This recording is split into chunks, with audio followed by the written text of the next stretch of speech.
who has been the most improved NBA player this year. Me and Nolan have three guys which we think definitely deserve some recognition. And we can start with mine, and I have Detroit Piston Jerami Grant. Okay. So he came over from the Nuggets. He got a pretty big contract, and I don't know anyone who has not said they thought this was an overpay at first or like, why would you give that out? But he's exceeded. He's underpaid now for what he's been able to do. So I can just give you from his Nuggets to the Pistons. So last year he was averaging 12 points, 3 boards, 1 assist. He's now averaging 23 points, so that's nearly doubled. 5 boards, 3 assists, a steal, and a block. And he's looked really good. Like, he's carried this team that they just don't really have any talent, to be quite frank. True. They have Josh Jackson. They have Dennis Smith Jr. They have Lord Killian Hayes, Sadiq Bey. But they don't really have another guy to help him out too much. So a lot of the time it's the Jerami Grant show. What do you think about Jerami Grant? I agree with a lot of your points. I think I was very curious how he would do in the Pistons. Definitely a lower role than the Nuggets. But even watching him in the Nuggets last year, you saw these flashes on the offensive side of the ball, especially where this guy could take it to the hoop or shoot. So I think he's proven himself as an offensive player in the Pistons. But I don't think it should be understated how much of a difference he makes in the defensive end too. Which I think that was kind of how he got his name on the Nuggets in recognition. But on the Pistons, he's continued to do so too. He usually guards arguably the best player on the other team. Very good defender. And I just love how athletic he is, honestly, in terms of how like lateral quickness and then the offensive end going up and getting it or dunking over players. I think this guy has been balling out in the Pistons, although just a little bit unfortunate being on that team with not really any help. He doesn't have too much help, but he's done, I think, as good as he could have done with the situation he's been given, and I think he's definitely played up to the standard with that contract that he signed. But yeah.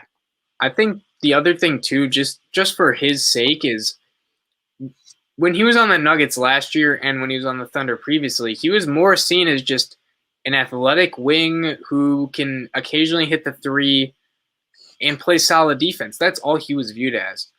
Now he's looked at as a pretty decent scorer. Now I'm not going to sit here and say, he's like Zach Lavine or James Harden, because he is, taking a lot of shots on not the best of teams.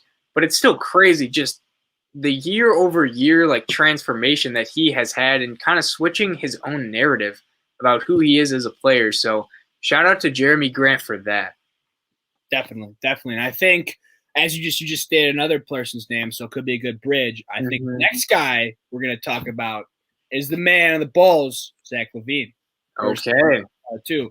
So I'll start off with Lavine. I think he's definitely in this conversation for sure. And one thing I look at is his field goal percentage and the fact that he was a proven scorer last year. I think everyone can understand that. But he's gotten better. And I didn't really think he could get much better. He was already so good last year.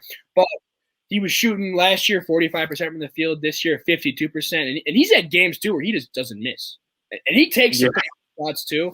And then I think last year, 38% from three. This year, 43%. Like, he has just impressed me to the point where I think now – and the other thing, too, is after last year, I mean, teams know he's the best player on the Bulls.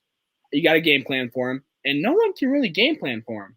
He's taken off, and now he's an all-star, and I think he definitely deserves to be in this conversation, and he is just impressed me in every facet of his game. What are your thoughts, though, on Zach Lavine in this conversation, Blake? Yeah, so a couple things is over his career, right, we sent over Jimmy Butler to the T-Wolves. They gave us Kriston, Laurie, and Lavine. And the two guys who we really liked from that are Dunn and Markkanen. I think those two were the highest or the most valued players.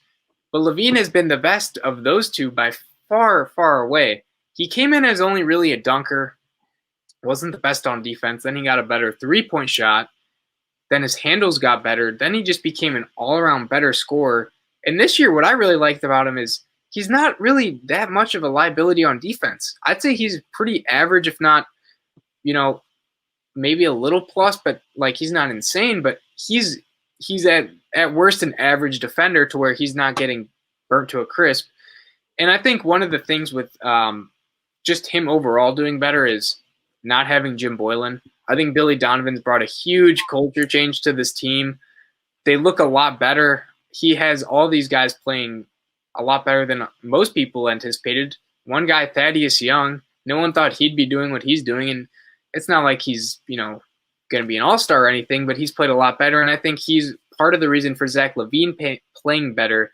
And then one other quick note with Lavine for me is there's been games where he shot like 15 threes and he's made like 8 or 9 of them. Like, that is just insane. If you told me he would do that from the field goal or just from the field, that'd be great. But he's doing it behind the three-point line, and it's not like a lot of those are just catch and shoot. Like, he's creating that off the dribble for himself.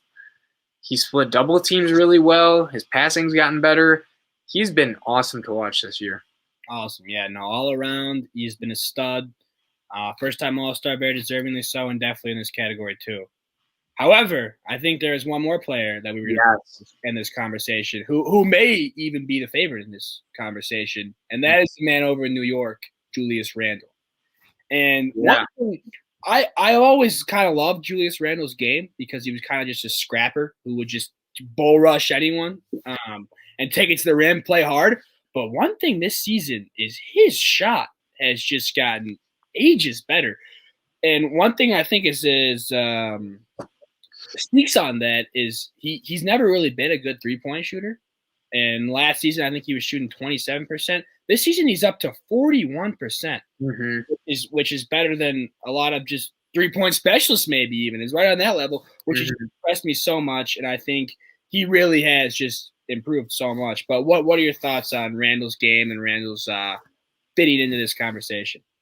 Yeah, so I guess we talk about like his play style. So goes downhill a lot, kind of goes in almost like a wrecking ball, and just it's almost like he's out of control, but he's somehow in control. He loves the spin move, and he's not the biggest guy either. He's kind of like a weird, he's like what 6'7", 6'8", but he plays like a power forward, so he's a little undersized in that regard. Yeah, he's 6'8".